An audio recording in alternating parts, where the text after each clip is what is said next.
요한복음 14장 12절에서 15절 말씀을 함께 봉독하시겠습니다. 내가 진실로 진실로 너희에게 이르노니 나를 믿는 자는 내가 하는 일을 그도 할 것이요 또한 그보다 큰 일도 하리니 이는 내가 아버지께로 감이라. 너희가 내 이름으로 무엇을 구하든지 내가 행하리니 이는 아버지로 하여금 아들로 말미암아 영광을 받으시게 하려 함이라. 내 이름으로 무엇이든지 내게 구하면 내가 행하리라. 너희가 나를 사랑하면 나의 계명을 지키리라. 아멘. 요한복음 14장 12절에서 15절 말씀으로 내 이름으로 구하라. 이러한 제목으로 함께 은혜를 나누겠습니다. 하나님께서는 전능하십니다. 능치 못할 일이 없으십니다. 누구의 도움이 필요 없는 분이 하나님이십니다. 그런데 하나님께서는 우리 인생에게 믿음을 요구하십니다.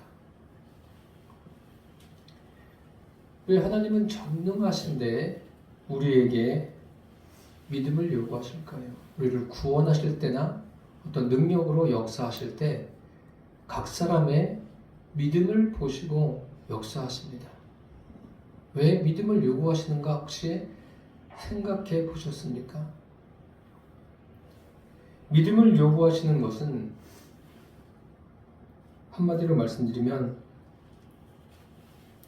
하나님은 우리와 관계성 속에서 일을 하십니다. 관계 속에서 일하신다는 것은 인격적인 관계, 하나님과의 그 신뢰의 관계가 되면 그것을 통해서 구원도 하시고 능력으로 역사도 하신다는 말씀입니다.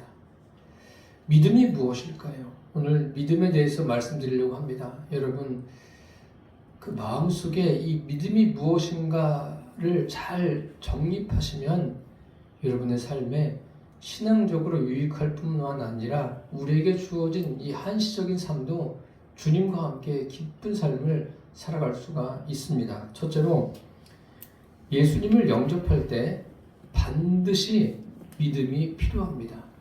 예수님을 영접한다는 것은 내 안에 모셔드린다는 말씀입니다. 사도행전에 보면 사도 바울이 마게도냐 첫 성 빌립보에서 복음을 전합니다. 복음을 전하다가 한 귀신 들린 여인이 방해를 하게 됩니다. 방해를 하는데 그 귀신을 내쫓아요. 그 일로 인해서 사도 바울이 옥에 갇히게 됩니다. 옥에 갇혀서 하나님의 역사하심을 경험하게 되는데 그곳에서 간수에게 복음을 전합니다. 간수에게 복음을 전하면서 뭐라고 말씀하시냐면 주 예수를 믿으라. 그리하면 너와 내 집이 구원을 얻으리라. 주 예수를 믿으라. 믿음을 이야기하고 있습니다. 그 믿음은 구원의 필수적인 거예요. 그래서 요한복음 1장 12절에 보면 영접하는 자 곧 그 이름을 믿는 자들에게는 하나님의 자녀가 되는 권세를 주셨으니 라고 했습니다. 그 이름을 믿는 자들에게는 하나님의 자녀가 되는 권세를 주셨다라고 말씀하셨어요. 마가복음 9장에 보면 예수님께서 할 수 있거든이 무슨 말이냐? 믿는 자에게는 능치 못할 일이 없느니라. 예수님을 영접하는 것도 반드시 믿음이 필요합니다. 그리고 주님을 섬기면서 살아가는 우리의 삶에도 믿음이 있어야 돼요. 여러분들은 그 믿음을 가지고 계십니까? 여러분들이 가지고 있는 믿음을 꺼내보세요. 꺼내보셔서 오늘 제가 말씀드리는 그 믿음과 일치하는가 한번 확인해 보시기를 바랍니다. 일치하지 않으면 그 믿음을 바꾸셔야 돼요. 오늘 본문 12절에 보십시오. 나를 믿는 자는 내가 하는 것을 그도 할 것이요 또한 그보다 큰 일을 하리니. 이 말씀을 믿으십니까?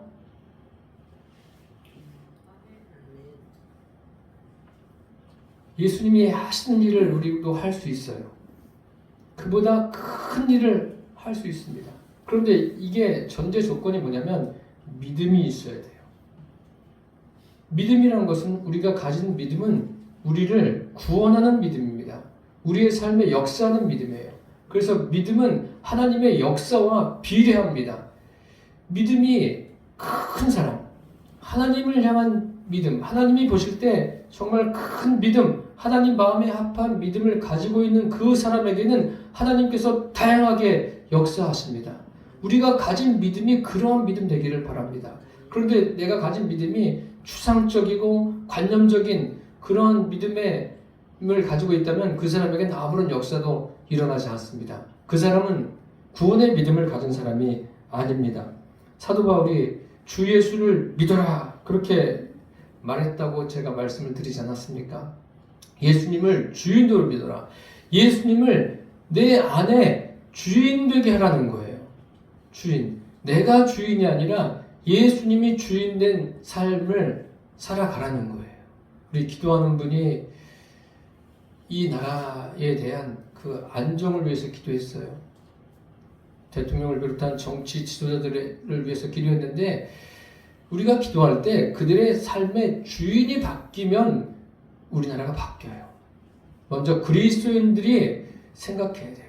우리 안에 주인이 누구인가? 내가 주인 되면 그 사람은 교회 다니는 사람이지 예수 믿는 사람이 아닙니다. 바울이 지금 그것을 이야기하지 않았습니까? 주 예수를 믿으라. 너희 안에 예수님을 주인으로 믿으라는 거예요. 요한복음 1장 12절도 그 이름을 믿으라고 말씀하지 않습니까? 믿는다는 것은, 영접한다는 것은 그분을 주인으로 모시는 거예요. 추상적인 게 아닙니다. 아주 굉장히 구체적이고 실제적이에요. 얼마나 실제적인가? 예수님께서 이런 말씀하셨어요. 요한계시록 3장에 볼지어다 내가 문 밖에 서서 두드리노니 누구든지 내 음성을 듣고 문을 열면 내가 그에게로 들어가 그로 더불어 먹고 그는 나로 더불어 먹으리라. 아주 구체적으로 말씀하지 않으셨습니까? 실제적으로 말씀하셨어요. 주님이 임하시는 거 아니에요. 들어간다고 하지 않습니까? 내 안에 들어오셨어요. 주님이 들어오시고 나와 함께 먹고 마시는 거예요. 함께 인생을 살아가는 거예요. 그런데 우리가 예수님을 믿는다고 하면서 그냥 눈에 보이지 않으니까 추상적으로 관념적으로 믿고 있으니까 거기 믿음의 한계에 그냥 머물러 있는 거예요. 그냥 모든 게 다 추상적인 거예요. 추상적인 것. 뜬구름 잡는 것처럼 돼버리고 마는 겁니다. 이것이 문제예요. 그런데 이것을 해결할 수 있는 길은 주님이 원하시는 대로의 믿음을 갖는 거예요. 믿음은 하나님의 역사와 그 능력을 경험하는 통로예요. 우리의 믿음이 그런 믿음 되기를 바랍니다. 내가 가진 믿음을 통해서 주님이 역사하시는 그러한 은혜를 저와 여러분이 경험하게 되기를 바랍니다. 주님의 역사하심도 어떤 그냥 우리 관념 속에서 있는 게 아니에요. 추상적인 것이 아닙니다. 실제로 역사하셔요, 주님은. 그래서 고린도전서 4장에 보면 하나님 나라는 말에 있지 않고 무엇에 있다? 능력에 있다라고 말씀하셨어요. 마태복음 8장에 보면은 그 백부장이 자기 하인의 중풍병으로 인해서 예수님께 나오지 않습니까? 그때 예수님께서 그에게 뭐라고 말씀하십니까? 내 믿음대로 되라. 믿음대로 되어지는 거예요. 그 하인 낫지 않습니까? 우리가 주님을 향해서 믿음을 가지고 있는 그 믿음대로 되는 거예요. 예수님을 믿는다는 것은 능력입니다. 주님이 행하실 것, 주님이 나를 구원하실 것을 믿는 믿음, 나의 삶에서 역사하실 것을 믿는 그 믿음을 가지십시오. 그 믿음을 가지려면 점점 주님께 집중하셔야 돼요. 그래서 믿음 자체가 능력이고 믿음은 실제적으로 우리의 삶에 일어나는 게 믿음이에요. 행함이 없는 믿음이 죽은 것, 그 믿음 자체가 죽은 믿음이다 라고 말씀하고 있지 않습니까? 믿음은 내 삶에 실제적으로 일어나는 그러한 믿음이어야 합니다. 사실 사람들이 어떻게 생각하냐면 내가 깨달아지고 이해가 되면 믿어요.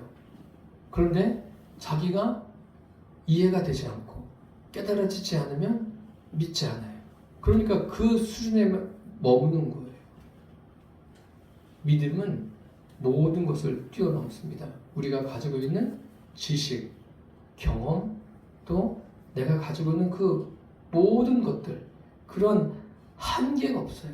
다 뛰어넘는 그런 믿음이 되어주기를 바랍니다. 어떤 분이 성경을 참 많이 읽습니다. 참 바람직한 일이죠. 많이 읽고 많이 알고 있어요. 하나님이 천지를 창조하시고 그 출애굽기에 역사하신 그 모든 것들, 그러면서 구약은 물론이고 신약의 예수님의 탄생 모든 것을 다 믿고 있습니다. 믿고 있는데 그것이 나에게는 그런 일들이 나에게 일어난다. 그것을 믿지 못하고 있어요. 그런 분을 제가 봤어요.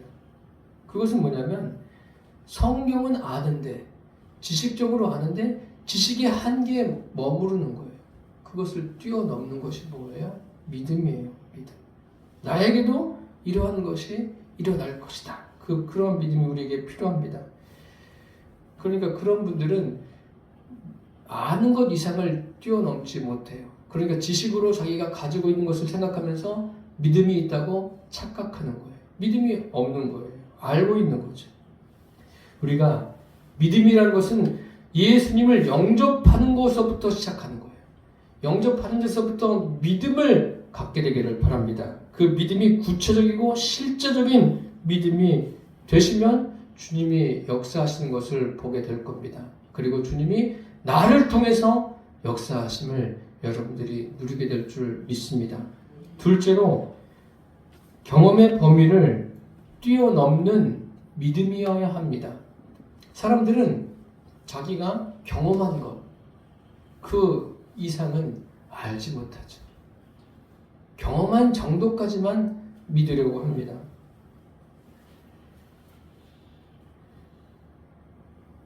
그 경험한 것보다 더 다양한 것들을 보게 되면 글쎄 저런 일이 있을 수 있을까 그렇게 생각하죠. 왜 그럴까요? 하나님의 역사하심을 자기의 경험과 지식에 제한하기 때문에 그렇습니다.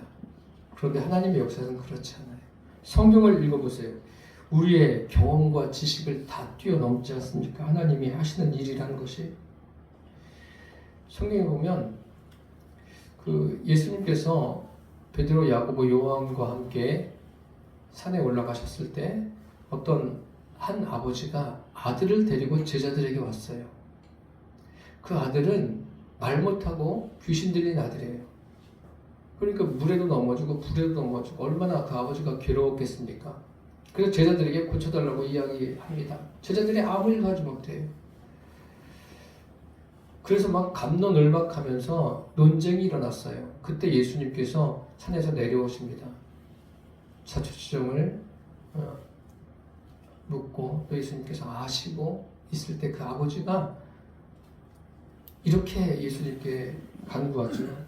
무엇을 하실 수 있거든 우리를 불쌍히 여기사 도와주옵소서.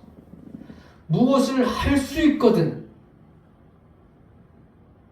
예수님 뭐라고 말씀하시죠? 할 수 있거든이 무슨 말이냐? 믿는 자에게는 능히 하지 못할 일이 없느니라. 그러자 이 사람이 내가 믿나이다. 나의 믿음 없는 것을 도와주소서. 오히려 하나님 앞에 이렇게 솔직한 게 좋습니다. 교회만 오래 다녀가지고 내가 믿음이 있는 것처럼 착각하고 사는 사람들이 수두룩합니다. 수두룩해. 이 사람은 그냥 자기 있는 그대로 이야기하지 않습니까? 내가 믿나이다. 나의 믿음 없는 것을 도와주소서. 예수님께서 더러운 귀신을 쫓아내시죠. 그 아이가 온전하게 됐어요. 예수님께서 할 수 있거든요. 무슨 말이냐? 믿는 자에게는 능치 못함이 없다. 이렇게 말씀하신 것은 뭐예요?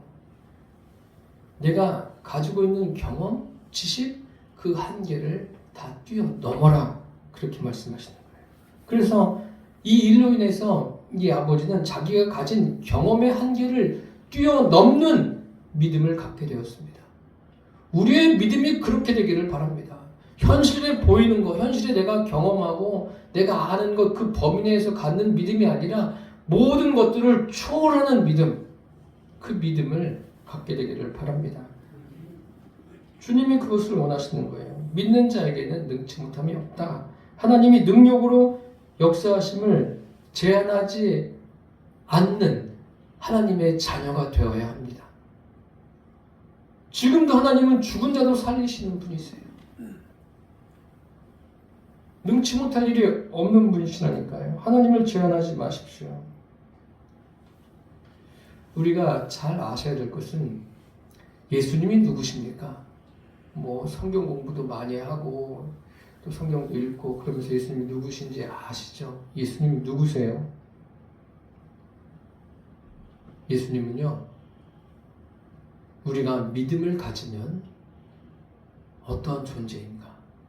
그것을 보여주는 모델이 예수님이에요. 예수님이 우리의 모델이라는 거예요. 그래서 그 마태복음 1장에 보면 예수님께서 임마누엘이다 라고 말씀하셨어요. 하나님이 우리와 함께 하신다. 육신 안에 하나님이 계신 분이 누구예요? 그분이 예수님이에요. 예수님은 하나님의 아들입니다. 그래서 예수님을 영접한 사람들이 누구예요? 하나님의 자녀가 되는 거예요. 우리가 예수님을 영접하는 것, 성령님이 들어오시는 거 아닙니까?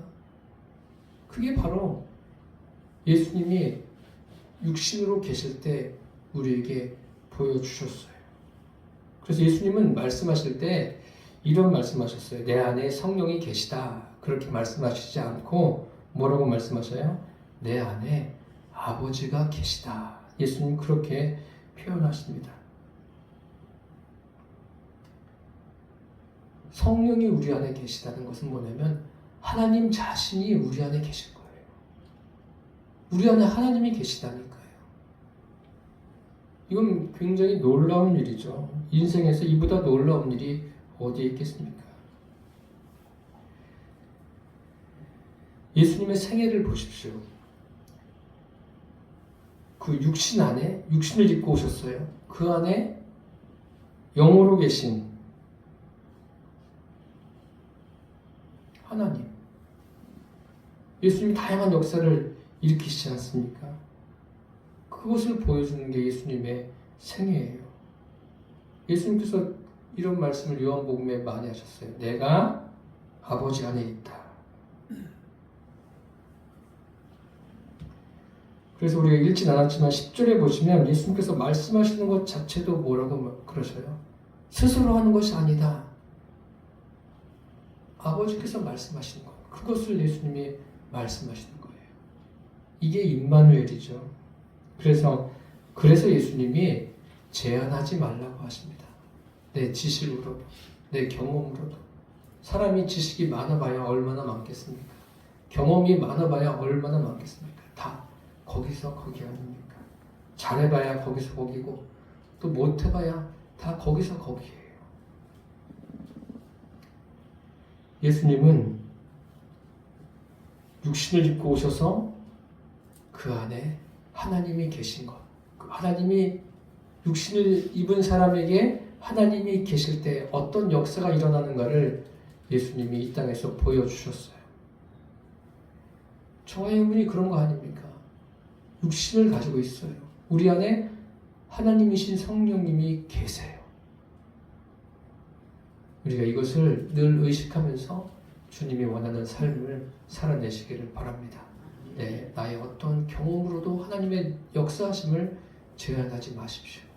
하나님이 나의 삶을 통해서 다양하게 역사하시도록 그분께 그 자리를 내어드리기를 바랍니다. 끝으로 예수님과 하나 되는 믿음이어야 합니다. 오늘 말씀해 보면 내가 하는 일을 너희도 한다. 그렇게 말씀하십니다. 예수님이 하시는 일. 그 제일 중요한 게 무엇일까요?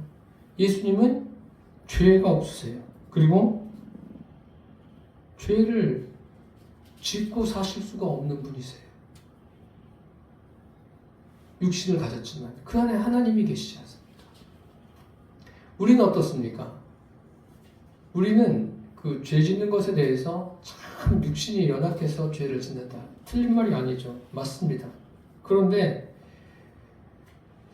죄를 짓지 않을 능력이 사람에게는 없어요. 그런데 누구에게 있습니까? 하나님께 있는 거예요. 주님이 성령으로 계신 사람은 죄를 짓지 않고 살 수도 있어요. 그런데 우리에게는 그게 잘 안 되죠. 안 되는 것은 뭐예요? 나 중심적인 것이 강하기 때문에 그런 거 아니에요. 그러니까 오죽하면 사도 바울이 뭐라고 말합니까? 정과 욕심을 십자가에 못 박는다. 나는 날마다 죽는다. 매일같이 자기는 없는 거예요. 우리는 그 반대로 하니까 이 죄 때문에 굉장히 많은 괴로움을 겪는 것 아닙니까? 그런데 여러분 생각해 보십시오. 내 안에 성령님이 계세요. 그분을 깊이 의식하시고 그분께 깊이 집중해 보세요. 죄를 이길 힘을 그분이 우리에게 주실 줄 믿습니다. 그리고 그분을 통해서 그 능력을 경험하게 될 거예요. 그리고 예수님이 하시는 일 중에 또 한 가지를 말씀드리면 예수님의 그 마음이에요. 예수님의 마음을 보세요. 예수님께서 사도 바울은 그 빌립보 교회 편지하면서 너희 안에 이 마음을 품으라. 곧 그리스도 예수의 마음이니. 예수님의 마음이 도대체 어떤 마음입니까? 예수님의 마음은 그 평안의 마음이에요. 용서의 마음이에요. 모든 것을 수용할 수 있는, 이해할 수 있는 그런 마음입니다. 그 마음을 우리에게 가지라고 말씀하십니다. 가질 수 있는 길은 단 한 가지, 믿음을 갖는 거예요. 주님을 향한 그 믿음을 갖는 것. 믿음이란 게 뭐라고 그랬어요? 주님을 영접하는 게 믿음이라고 말씀드렸습니다. 예수님이 내 안에 실제로 계신 것을 우리가 의식하면서 살아간다면 그것이 하나하나 되어가는 것을 여러분들이 보게 될 줄을 믿습니다. 오늘 그 요한복음 14장 27절에도 이런 말씀이 있습니다. 27절에 보면 평안을 너희에게 끼치노니 곧 나의 평안을 너희에게 주노라. 내가 너희에게 주는 것은 세상이 주는 것과 같지 아니하니라. 너희는 마음에 근심하지도 말고 두려워하지도 말라. 예수님이 주는 것은 세상이 주는 것과는 차원이 다르다고 말씀하십니다. 우리가 왜 다를까요? 예수님 자신이 계시니까 다른 거죠. 그런데 우리가 그 능력을 나타내지 못하는 것은 두 번째 대지에서 말씀드린 것처럼 우리가 주님의 능력을 제한하는 거예요. 나의 경험으로, 나의 상식으로, 나의 지식으로 경험하기 때문에 그 능력을 우리가 제대로 나타낼 수가 없는 거예요. 예수님이 행하신 일 중에 가장 큰 일이 무엇입니까? 부활 아닙니까? 우리에게 그 장차 지금도 우리가 우리 안에 계신 성령님을 통해서 부활의 믿음을 갖게 되고 또 장차 우리가 부활의 몸을 입게 되지 않습니까? 우리 육신도 부활한다고 성경에 말씀하고 있습니다. 이러한 믿음을 저와 여러분이 갖게 되기를 바랍니다. 그래서 주님과 하나 되어 산다는 게 뭐죠? 하나 되어 사는 게 주님이 행하신 그 일을 우리가 그대로 따라서 하는 어떤 훈련하고 그렇게 해서 되는 것이 아닙니다. 운동선수들은 에게 필요한 사람이 뭐 감독이 있고 코치가 있고 다 그런 거 아닙니까? 그런데 운동 같은 것은 그렇게 하죠. 뭐 그럼 그렇게 훈련한다고 해서 다 훌륭한 선수로 세워집니까? 그렇지 않죠. 이 신앙생활하고 운동을 가르치는 것, 뭐 공부를 가르치는 것, 공부를 가르친다고 해서 다 10사람이면 10사람 똑같이 어떤 결과물을 냅니까? 다 다른 거예요. 그 예수 믿는 것은요, 그렇게 뭐 훈련하고 가르쳐서 되는 게 아닙니다. 그렇게 되는 것이 아니라 피단을 노력을 해서 되는 게 아니에요. 주님이 내 안에 들어오시면 되는 거예요. 내가 예수님을 영접하면 되는 거예요. 영접하고 그분으로 인해서 그분을 의식하고 삶을 살아가면 되는 거예요. 그러니까 하나님과 나와 하나만 되면 되는 거예요. 하나가 되는 거예요. 하나가. 어떤 분이 그 설교한 내용 중에 그 설교를 인용해 보면 그 감자가 있지 않습니까? 감자. 예수 믿는 게 뭐냐면 감자가 두 개가 있어요. 두 개를 다 으깨요. 부숴요. 부서뜨리고 합해요. 그럼 하나가 되는 거예요? 안 되는 거예요? 되는 거예요. 이거는 뭐 분리할 수가 있습니까? 이쪽에 있었던 감자 찾아서 분리할 수 있어요? 합쳐놓으면 분리할 수가 없는 거예요. 주님과 우리의 관계가 그런 거예요. 주님과 하나가 되면 분리가 안 되는 거예요. 그게 하나됨인 거예요. 그러니까 주님은 우리 안에 나와 하나 되어 계십니다. 그것을 항상 저와 여러분이 의식하며 살게 되기를 바랍니다. 오늘 12절 말씀에 보면 끝부분에 이는 내가 아버지께로 감이라. 그 앞에 그 믿음에 대해서 이야기하고 있지 않습니까? 예수님께서. 그러면서 예수님께서 반복해서 말씀하시는 것이 내 이름, 내 이름. 그게 누구의 이름이에요? 예수의 이름이에요. 예수의 이름. 그래서 예수님께서 부활하신 다음에 승천하시죠. 그것으로 끝난 게 아니라 어떻게 하셨어요? 승천하시면서 아버지의 약속하신 보혜사 성령을 보내주셨어요. 그러니까 그 성령의 능력으로 제자들이 사역을 하지 않습니까? 사도 베드로 같은 경우에도 그 어떻게 사역을 합니까? 그 사도행전 3장 6절에 보면 나면서부터 안진병인 사람을 일으킵니다. 일으킬 때 뭐라고 이야기해요? 은과 금은 내게 없거니와 내게 있는 것으로 내게 주노니 곧 나사렛 예수 그리스도의 이름으로 일어나 걸어라. 그때 뭐라고 그래요? 나사렛 예수 그리스도의 이름으로 일어나 걸어라. 아니 예수님은 올라가셨어요. 올라가셨는데 안 계세요. 안 계신데 나사렛 예수 그리스도의 이름으로 이야기하고 있습니다. 그게 뭐예요? 성령의 역사예요. 성령님이 실제로 베드로 안에 계신 것을 베드로가 믿고 예수님의 이름으로 일으킨 거예요. 그것만 아니라 그 사도행전 9장에 보면 중풍병으로 누워있는 애니아를 일으킵니다. 애니아를 일으킬 때 뭐라고 그래요? 예수님은 안 계신데 베드로가 뭐라고 말합니까? 예수 그리스도께서 너를 낫게 하신다. 일어났어요. 예수님을 믿는 믿음이 아주 구체적이고 실제적이지 않습니까? 우리의 믿음이 그렇게 되기를 바랍니다. 여러분들의 그 어떤 병에 대해서도 또 삶의 문제에 대해서도 주님께서 이것을 해결하실 것을 나는 믿습니다. 그 믿음이 주님과 일치가 되고 주님과 하나가 되어서 그 일이 일어남을 경험하게 되기를 축복합니다. 오늘 본문에 너희가 내 이름으로 무엇인지 구하면 예수님께서 행하신다라고 말씀하셨어요. 그 말씀, 내 이름으로 구하라. 내 이름으로 구하라. 우리가 구할 때 우리 입술을 통해서 주님께 구하지 않습니까? 물론 생각으로도 기도합니다. 그런데 그 입을 통해서 할 때 누가 함께 하세요? 내 안에 계신 성령님. 그분이 그 이름이 뭐예요? 예수님 아닙니까? 그분이 하시는 거예요. 그러니까 결국은 뭐예요? 예수님이 하시는 거예요. 기도조차도 내가 하면서 예수님이 함께 그곳에 하시는 거예요. 그 마태복음 10장에 보면 이런 말씀이 있습니다. 말하는 이는 너희가 아니라 너희 속에서 말씀하시는 이 곧 너희 아버지의 성령이시다. 그러니까 우리가 기도할 때 내 입술만 움직이는 게 아니에요. 성령님이 함께 기도하시는 거예요. 우리를 위해서 함께 기도하세요. 그럼 성령님이 기도하시고 성령님이 들으시고 응답은 누가 하세요? 성령님이 하시는 거예요. 다시 말씀드리면 예수님이 함께 기도해 주시고 또 예수님이 들으시고 응답해 주시는 거예요.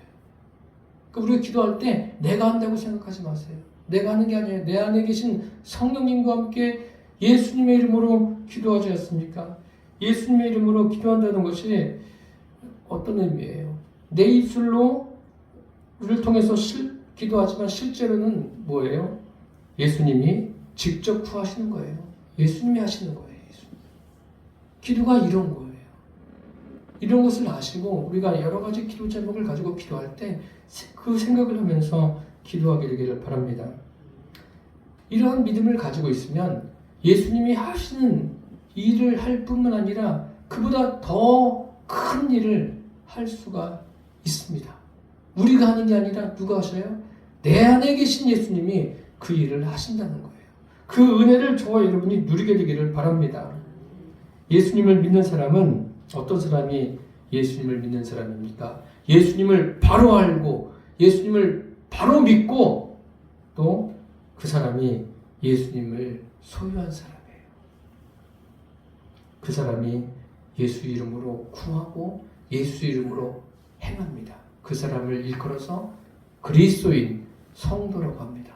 여러분들이 그리스도인 아닙니까? 성도 아닙니까? 이제 우리는 더 이상 어떤 믿음에 대해서 제한하지 마십시오. 제한하지 마시고 부정적인 것에 붙들지도 마십시오. 항상 주의 말씀에 붙들리고 성령에 붙들려서 믿음으로 주님이 역사하시는 그 역사를 보고 누리며 살게 되시기를 예수님의 이름으로 축원합니다. 기도하겠습니다. 살아계신 주님, 내 이름으로 무엇이든지 구하면 행하신다 하셨습니다. 그 이름, 주님께서는 그 말씀을 하실 때 우리에게 믿음을 요구하셨습니다. 우리가 가진 믿음이 무엇인가를 함께 나누었습니다. 주님, 성도들이 예수님을 영접할 때도 믿음으로 영접했고 또 우리가 가진 믿음이 우리의 모든 지식과 경험의 범위를 뛰어넘는 믿음 되게 하여 주시고 예수님과 하나 된 믿음으로 하루하루를 살아내게 하여 주옵소서. 예수님의 이름으로 기도드립니다. 아멘.